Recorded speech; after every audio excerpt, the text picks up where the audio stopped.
Hello dears. അപ്പോൾ കഴിഞ്ഞ വീഡിയോയിൽ ഞാൻ പാമ്പൻ ബ്രിഡ്ജിൻ്റെ വീഡിയോസൊക്കെ ആയിരുന്നു ഇട്ടിട്ടുണ്ടായിരുന്നത്. രാമേശ്വരവും ഇട്ടിട്ടുണ്ടായിരുന്നു. അപ്പോൾ ഇന്ന് ഞാൻ ഇടുന്നത് ധനുഷ്കോടിയുടെ വീഡിയോ ആണ് കേട്ടോ. രാമേശ്വരത്ത് നിന്നും ഏകദേശം 20 കിലോമീറ്റർ അകലെയായാണ് ഈ ധനുഷ്കോടി സ്ഥിതി ചെയ്യുന്നത്. നിങ്ങളിപ്പോൾ വായിച്ചിട്ടുണ്ടാകും അരിച്ചൽ മുനൈ 13 കിലോമീറ്റർ എന്നുള്ള ഒരു ബോർഡ്. ഈ അരിച്ചൽ മുനൈ എന്ന് പറയുന്നത് ധനുഷ്കോടിയിലെ അവസാനത്തെ ഭാഗമാണ് കേട്ടോ. അങ്ങനെ ഞങ്ങൾ പോയിക്കൊണ്ടിരിക്കുന്ന സമയത്ത് റൈറ്റ് സൈഡിലേക്ക് ഒരു കട്ടിങ് ഉണ്ടായിരുന്നു, ഒരു റോഡ് കേട്ടോ.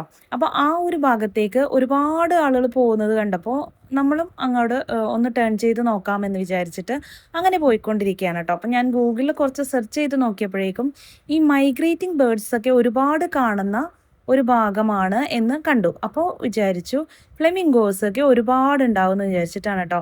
അതായത് ആ ഒരു മൈഗ്രേറ്റിംഗ് ടൈമിൽ ഫ്ലെമിംഗോസിനെ ഒരുപാട് നമുക്കിവിടെ കാണാൻ പറ്റും. അപ്പോൾ അതിന് വേണ്ടിയിട്ടാണ് ഞങ്ങൾ പോയതെങ്കിലും ഇതൊരു മൈഗ്രേറ്റിംഗ് ടൈം അല്ലാത്തത് കൊണ്ട് ഫ്ലെമിംഗോസിനെയൊന്നും നമുക്കവിടെ കാണാൻ പറ്റിയിട്ടില്ല കേട്ടോ. ശരിക്കും ഇതിനടുത്ത് തന്നെ ഒരു അമ്പലമുണ്ട്. ആ അമ്പലത്തിലേക്കാണ് കൂടുതൽ ആളുകളും ലക്ഷ്യം വെച്ച് വരുന്നത് കേട്ടോ.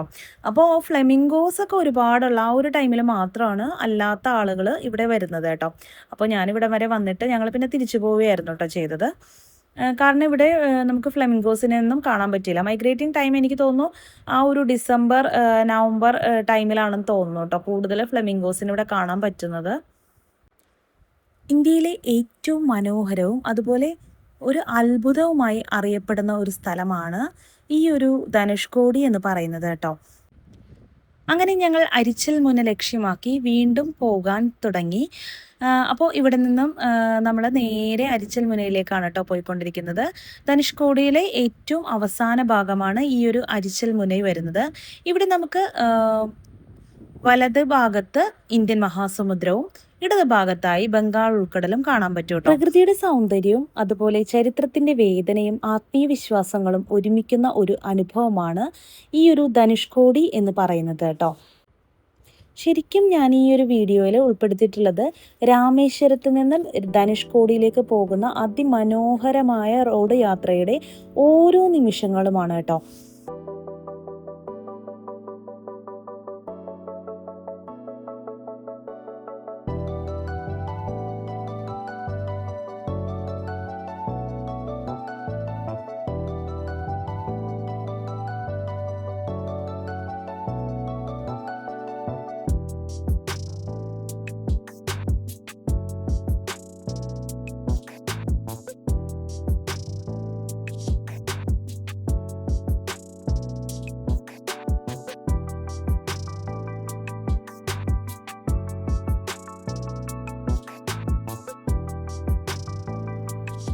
യാത്ര തുടങ്ങുമ്പോൾ തന്നെ ഇരുവശവും നീല നിറത്തിലുള്ള കടൽ ചുറ്റിപ്പറ്റിയ റോഡ് കാഴ്ചകൾ നമ്മുടെ മനസ്സിനെ കീഴടക്കും.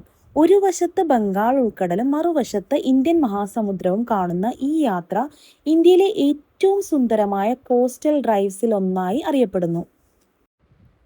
യാത്ര മുന്നോട്ട് പോകുമ്പോൾ ശരിക്കും കടലിൻ്റെ കാറ്റും തിരമാലകളുടെ ശബ്ദവും നമ്മളെ മറ്റൊരു ലോകത്തേക്ക് കൊണ്ടുപോകുന്ന പോലെയുള്ളൊരു ഫീലാണ് കേട്ടോ തരുന്നത്. പിന്നെ ചില ഭാഗങ്ങളിലൊക്കെ കടൽ റോഡിനോട് വളരെ അടുത്തായിട്ട് കാണപ്പെടുന്നു. അതുകൊണ്ട് തന്നെ ഈ ഒരു യാത്ര എന്ന് പറയുന്നത് നമുക്ക് മറക്കാനാവാത്ത ഒരു അനുഭവമാണ് തരുന്നത്. ധനുഷ്കോടി ഗോസ്റ്റ് ടൗൺ അഥവാ പ്രേത നഗരം എന്നാണ് അറിയപ്പെടുന്നത്. 1964 ഭീകര ചുഴലിക്കാറ്റിൽ ഈ പ്രദേശം പൂർണ്ണമായും തകർന്നു പോയിരുന്നു. അന്നത്തെ ദുരന്തത്തിൽ ഒരു പാസഞ്ചർ ട്രെയിൻ കടലിൽ മുങ്ങിപ്പോയതായും 100 കണക്കിന് ആളുകൾ മരണപ്പെട്ടതായും ചരിത്രം പറയുന്നു. ആ ദുരന്തത്തിന് ശേഷം പഴയ നഗരം എല്ലാ ആളുകളും ഉപേക്ഷിച്ചു പോവുകയായിരുന്നു. ഇന്നും അവിടെയുള്ള പഴയ പള്ളി, റെയിൽവേ സ്റ്റേഷൻ, വീടുകളുടെ അവശിഷ്ടങ്ങൾ എന്നിവ ആ ദുരന്തത്തിന്റെ മനസാക്ഷികളായി നിലകൊള്ളുന്നു.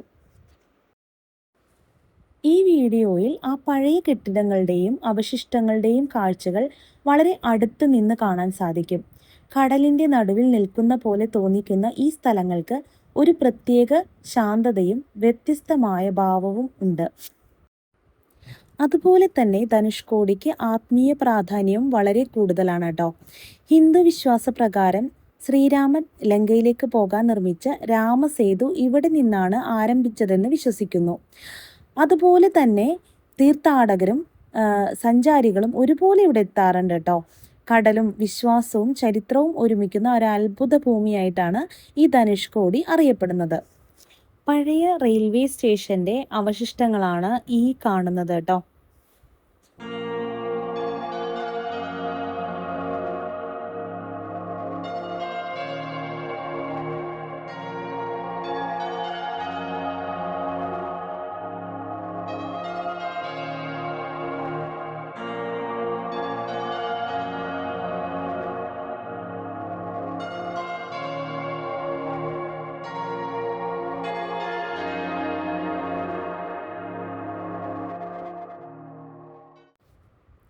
അതുപോലെ അന്ന് തകർന്നു പോയ ഒരു ക്രിസ്ത്യൻ പള്ളിയുടെ അവശിഷ്ടവും ഇവിടെ കാണാൻ പറ്റും. അതിൻ്റെ അൾത്താര മാത്രമാണ് കേട്ടോ, അതിൻ്റെ ഒരു ഫ്രണ്ട് ഭാഗവും പിന്നെ കുറച്ച് അൾത്താരയുടെ ഭാഗം മാത്രമാണ് അവശേഷിക്കുന്നത്.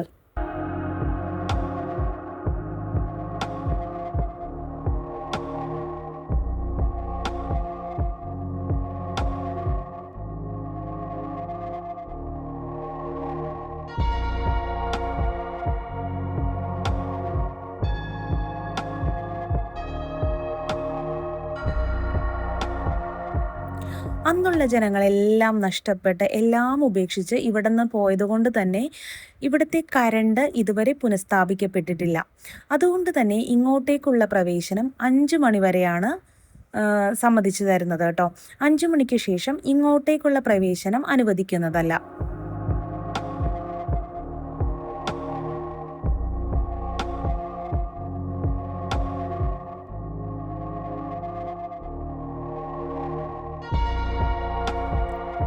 ധനുഷ്കോടിയിലേക്കുള്ള വഴിയിൽ അരിച്ചൽ മുനയിലെ അവസാന പോയിന്റിന് മുമ്പായിട്ട് ഒരു പഴയ ടവർ കാണാൻ സാധിക്കും.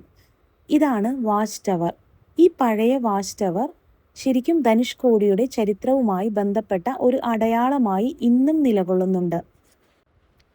ഈ പ്രദേശം മുഴുവനും മണലും കടലും ചുറ്റപ്പെട്ടതിനാൽ മുമ്പ് ഇവിടെ ഉണ്ടായിരുന്ന നിർമ്മാണങ്ങളിൽ പലതും ഇല്ലാതായെങ്കിലും ഈ ഒരു ടവർ ഇപ്പോഴും ആ കാലത്തിൻ്റെ ഓർമ്മയായിട്ട് നിലനിൽക്കുന്നുണ്ട്.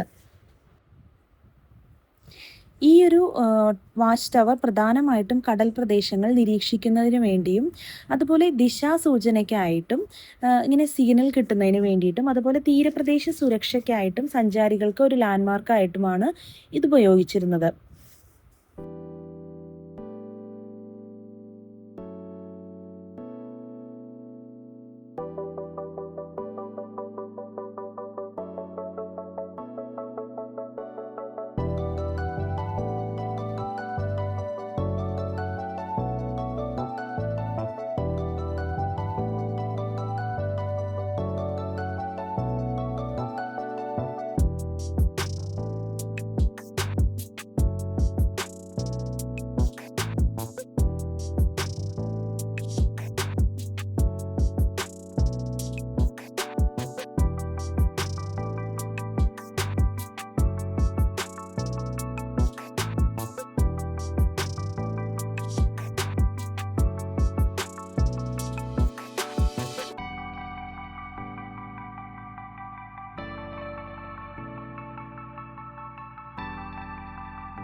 ഞാൻ കഴിഞ്ഞ വീഡിയോ ഷെയർ ആക്കിയിരുന്ന സമയത്ത് അതിലൊരു വില്ലുണ്ടി തീർത്ഥം ഞാൻ കാണിച്ചിട്ടുണ്ടായിരുന്നു. അതായത് കടലിന് നടുക്കായിട്ട് ഒരു കിണർ, അതിൽ നമുക്ക് കിട്ടുന്നത് നല്ല പ്യുവർ വാട്ടർ ആയിരുന്നു. ഉപ്പുവെള്ളമല്ല, ഒരു പ്യുവർ വാട്ടറാണ് അതിൽ കിട്ടുന്നത്.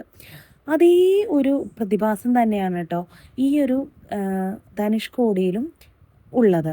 അതെന്താണെന്ന് വെച്ചാൽ ഈ ഒരു മണൽ ഭാഗത്ത് കുത്തിയിട്ടുള്ള കിണറുകളിലൊക്കെയും ശുദ്ധജലമാണ് കിട്ടുന്നത്. ഒരു ഉപ്പുരസമോ ഒന്നുമില്ല, നല്ല തെളിഞ്ഞ വെള്ളമാണ് കേട്ടോ കിട്ടുന്നത്. അപ്പോൾ ഞാൻ ആ ഒരു കിണർ ഷൂട്ട് ചെയ്തിട്ടുണ്ടായിരുന്നു. ഒരു ഷോപ്പിൻ്റെ പുറകിലുള്ള ഒരു കിണറാണ്. അപ്പോൾ അവരെല്ലാ കാര്യത്തിനും കുടിക്കാനും എല്ലാത്തിനും ഉപയോഗിച്ചിരുന്നത് ഈ ഒരു വെള്ളമാണ് കേട്ടോ.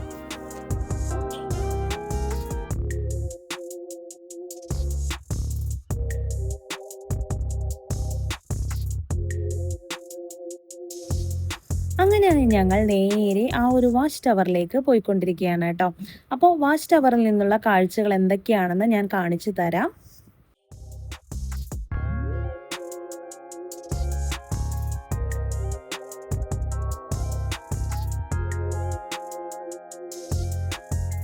ഈ ഒരു ടവറിൻ്റെ ടോപ്പിലേക്ക് പോകുന്നതിന് വേണ്ടിയിട്ട് സ്റ്റെയേഴ്സ് യൂസ് ചെയ്യാം, അതുപോലെ തന്നെ ലിഫ്റ്റുമുണ്ട്. അപ്പോൾ ഞാൻ ലിഫ്റ്റ് വഴിയാണ് ഈ ഒരു ടവറിൻ്റെ മുകളിലേക്ക് പോയത് കേട്ടോ. അപ്പോൾ ഈ ഒരു ടവറിലെ മുകൾ ഭാഗത്ത് നിന്നുള്ള കാഴ്ചകൾ എന്തൊക്കെയാണെന്ന് നമുക്ക് കാണാൻ സാധിക്കും. അടിപൊളി കാഴ്ചകളാണ് കേട്ടോ നമുക്ക് കാണാൻ സാധിക്കുന്നത്. അരിച്ചൽ മുനിയിലേക്കുള്ള ആ ഒരു വഴി, അതുപോലെ തന്നെ ഒരു ഭാഗത്ത് ഇന്ത്യൻ മഹാസമുദ്രം, മറുഭാഗത്ത് ബംഗാൾ ഉൾക്കടൽ, അതുപോലെ എൻഡിലായിട്ട് നമുക്ക് കുറച്ച് കരഭാഗം കാണാൻ പറ്റും. ഏറ്റവും അറ്റത്തായിട്ട് അത് ശരിക്കും ശ്രീലങ്കയാണ് നമ്മൾ കാണുന്നത് കേട്ടോ. അതുപോലെ ഈ ഒരു ടവറിൽ നിന്ന് നോക്കുമ്പോൾ 1964 ചുഴലിക്കാറ്റിൽ നശിച്ചു പോയ ഒരുപാട് ഭാഗങ്ങളും കാണാൻ പറ്റും കേട്ടോ.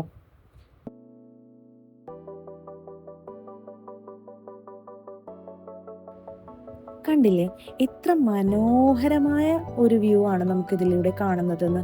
അടിപൊളിയാണ് കേട്ടോ. നമുക്ക് ഈ ഒരു ധനുഷ്കോടിയിലൊക്കെ വന്നു കഴിഞ്ഞാൽ ഈ ഒരു ടവറിൽ മസ്റ്റായിട്ട് വിസിറ്റ് ചെയ്യണം. അത്ര നല്ല കാഴ്ചകളാണ് നമുക്ക് ഇവിടെ നിന്ന് കാണാൻ സാധിക്കുന്നത്. ആ ഒരു അരിച്ചൽ മുനി, അതിൻ്റെ അപ്പുറത്ത് നമുക്ക് ശരിക്കും കാണുന്ന ഒരു ലാൻഡ്മാർക്ക് എന്ന് പറയുന്നത് ശരിക്കും ശ്രീലങ്കയുടെ ഒരു ലാൻഡാണ് നമുക്കത് അവിടെ നിന്ന് കാണുന്നത് കേട്ടോ. അത് ശരിക്കും നമുക്ക് ശ്രദ്ധിച്ച് നോക്കിക്കഴിഞ്ഞാൽ ഈ ഒരു ടവറിൽ നിന്ന് ശ്രീലങ്ക നമുക്ക് കാണാൻ പറ്റും. ശ്രീലങ്കയിലേക്ക് പോയ രാമസേതു ഇവിടെ നിന്ന് കാണാൻ സാധിക്കും എന്നാണ് പറയപ്പെടുന്നത് കേട്ടോ. 1964 ആ ഒരു ഭീകര ചുഴലിക്കാറ്റുണ്ടല്ലോ, അതിന് മുമ്പ് വരെ ധനുഷ്കോടി എന്ന് പറയുന്നത് ഭയങ്കര തിരക്കേറിയൊരു പട്ടണമായിരുന്നു. ശരിക്കും ഇവിടെ ട്രെയിൻ സർവീസ്, തുറമുഖം, മത്സ്യബന്ധന കേന്ദ്രങ്ങൾ എന്നിവയൊക്കെ ഉണ്ടായിരുന്നു കേട്ടോ. ചുഴലിക്കാറ്റിന് ശേഷമാണ് നഗരം പൂർണ്ണമായി നശിച്ചത്. അതോടുകൂടി ഇവിടുന്ന് എല്ലാം ഉപേക്ഷിക്കപ്പെട്ട് പോവുകയായിരുന്നു. ഇന്ന് ഈ ടവർ അവശേഷിക്കുന്നത് പഴയ ധനുഷ്കോടിയുടെ നിശബ്ദ ചരിത്രം പറയുന്ന ഒരു സാക്ഷിയെ പോലെയാണ്.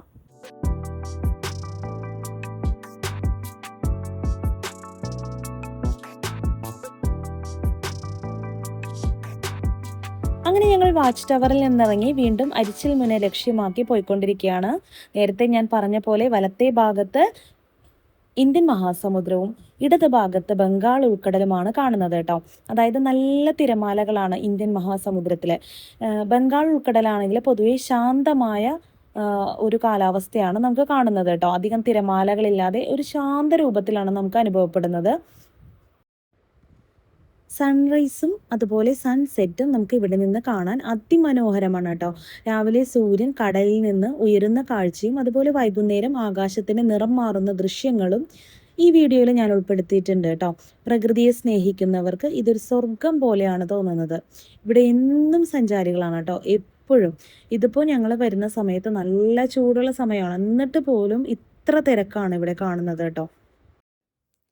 ഈ അരിച്ചൽ മുന എന്ന് പറയുന്നത് ധനുഷ്കോടിയുടെ ഏറ്റവും അവസാന ഭാഗമായ സ്ഥലത്താണ് ഉള്ളത്. ഇത് ഇന്ത്യയുടെ ശരിക്കും അവസാന കരഭാഗത്തിലൊന്നായിട്ടാണ് അറിയപ്പെടുന്നത് കേട്ടോ. അതുപോലെ ഇവിടെ നിന്നാണ് നമ്മൾ കടൽ മാത്രം കാണാൻ കഴിയുന്ന ഒരു സ്ഥലം എന്ന് പറയുന്നത്.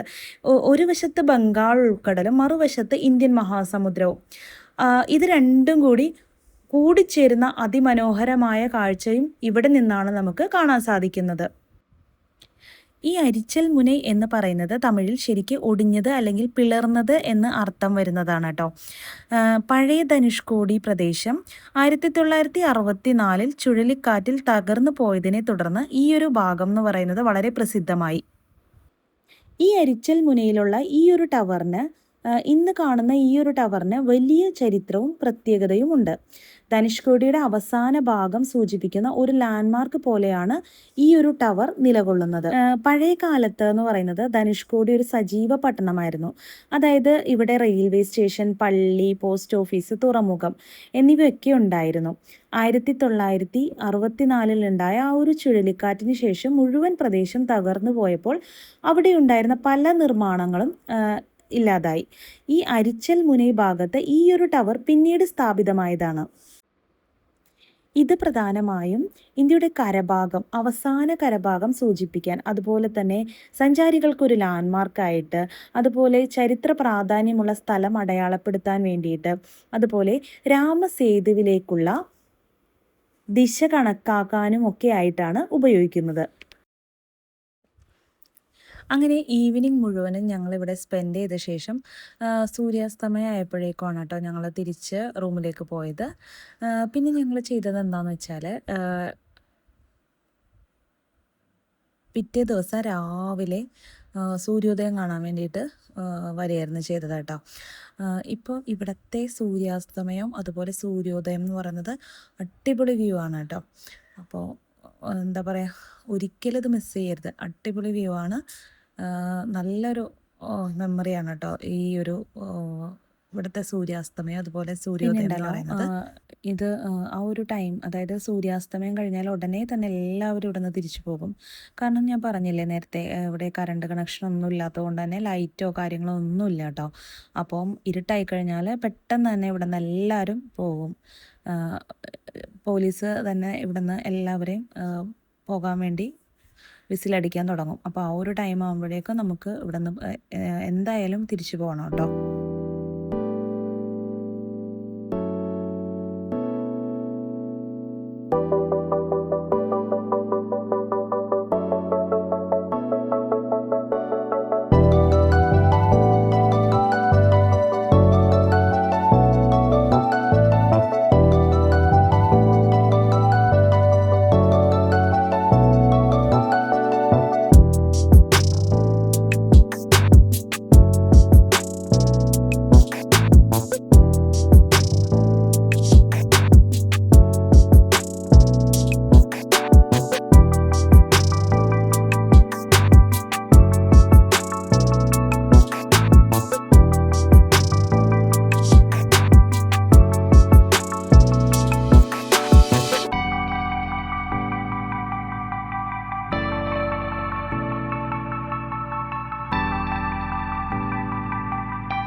അങ്ങനെ ഇരുട്ടായപ്പോൾ തിരിച്ചു പോയിട്ട് പിന്നെ ഞങ്ങൾ വെളുപ്പിനാട്ടോ സൂര്യോദയം കാണാൻ വേണ്ടിയിട്ട് അരിച്ചൽമുനയിലേക്ക് പോയിക്കൊണ്ടിരിക്കുന്ന വീഡിയോസാണ് ഇപ്പോൾ ഞാൻ ഷെയർ ആക്കുന്നത് കേട്ടോ.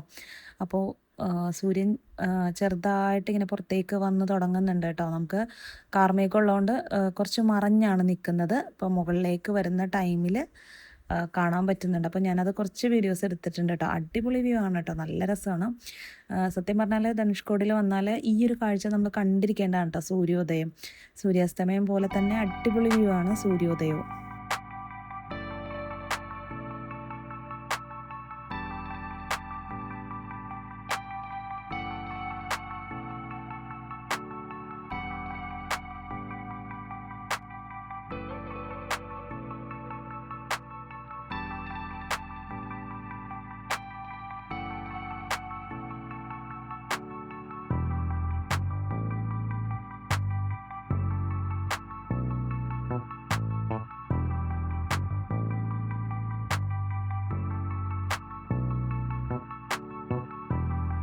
അങ്ങനെ ഞങ്ങൾ പ്രതീക്ഷിച്ച പോലെ തന്നെ വഴിമധ്യേ തന്നെ സൂര്യോദയം ആയിട്ടുണ്ട് കേട്ടോ.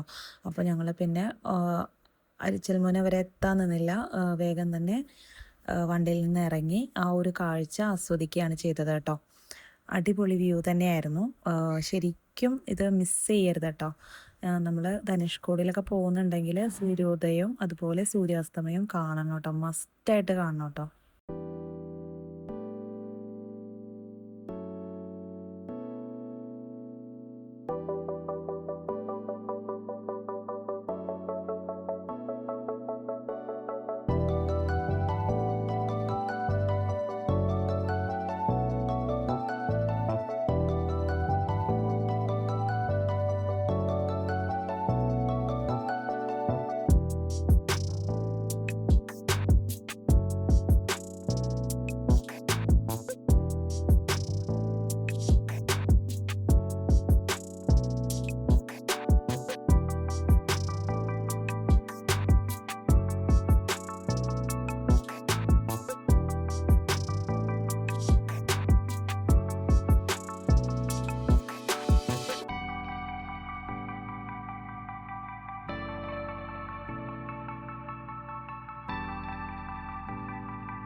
ഈവനിങ് ടൈമിൽ നമുക്ക് ഫീൽ ചെയ്ത തിരക്ക് ഒട്ടും മോർണിംഗ് ടൈമിൽ നമുക്ക് ഫീൽ ചെയ്തിട്ടില്ല കേട്ടോ.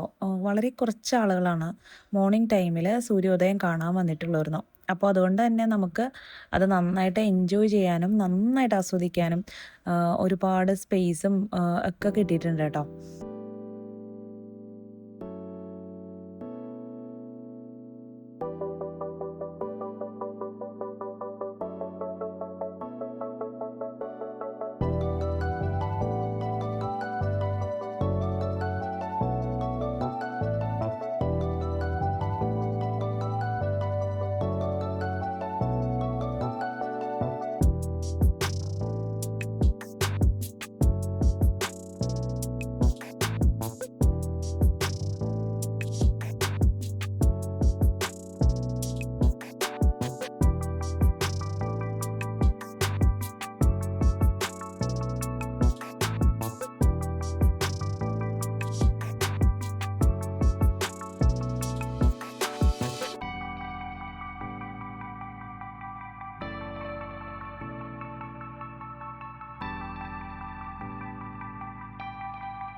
അങ്ങനെ സൂര്യോദയമൊക്കെ കണ്ട് തിരിച്ച് വരുന്ന വഴിക്കാണ് കേട്ടോ ഈ ഒരു ഹോവർക്രാഫ്റ്റ് പോകുന്നൊരു വീഡിയോസ് എനിക്ക് കിട്ടിയത്.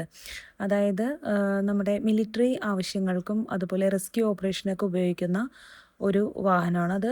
കരയിലും അതുപോലെ വെള്ളത്തിലും ഓടുന്നതാണ്.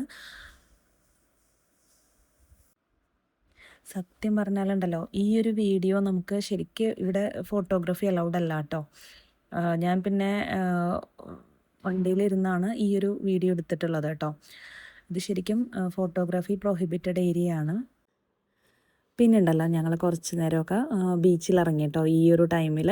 അതായത് സൂര്യോദയമൊക്കെ കണ്ട് അങ്ങനെ റിലാക്സ് ചെയ്ത് നടക്കുന്ന സമയത്ത് നമുക്കങ്ങനെ ബീച്ചിലൊക്കെ ഇറങ്ങാം. അപ്പോൾ ഞങ്ങൾ കുട്ടികളെ ബീച്ചിലൊക്കെ ഇറങ്ങാൻ കണക്കാക്കി തന്നെ ഡ്രസ്സൊക്കെ ഇട്ടാണ് കേട്ടോ കൊണ്ടുവന്നിട്ടുള്ളത്. അപ്പോൾ അങ്ങനെ ഞങ്ങൾ ബീച്ചിലൊക്കെ ഇറങ്ങി കുറച്ച് നേരം എന്നിട്ടാണ് കേട്ടോ തിരിച്ചു പോയത്. നല്ല അടിപൊളി കാഴ്ചകൾ തന്നെയായിരുന്നു.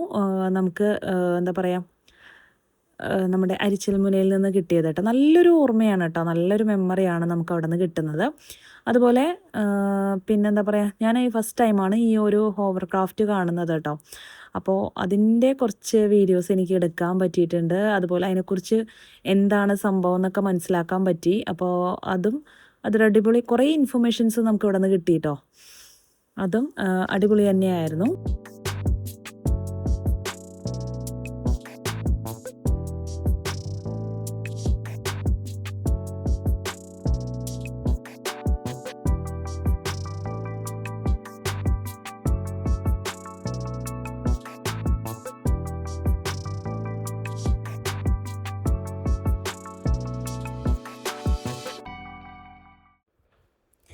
അങ്ങനെ ഞങ്ങൾ നടന്നു പോകുമ്പോഴേക്കും ഇവിടെ ഒരു കടൽപ്പാലം കണ്ടിരുന്നു.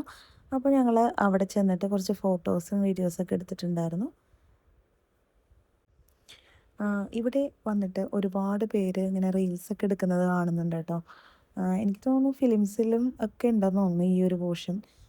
അടിപൊളിയാണ് ഇവിടുത്തെ ഒരു വ്യൂ എന്ന് പറയുന്നത്.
അങ്ങനെ നമ്മുടെ തിരമാലകളുടെ ഭംഗിയൊക്കെ ഇവിടെ നിന്ന് കുറച്ച് നേരം ആസ്വദിച്ച ശേഷം ഞങ്ങൾ തിരിച്ചു പോവുകയായിരുന്നു. പിന്നെ ഞങ്ങൾ ഈവനിങ് ആയപ്പോഴേക്കും നമ്മൾ തിരിച്ച് കൊച്ചിയിലേക്ക് തിരിച്ചു കേട്ടോ.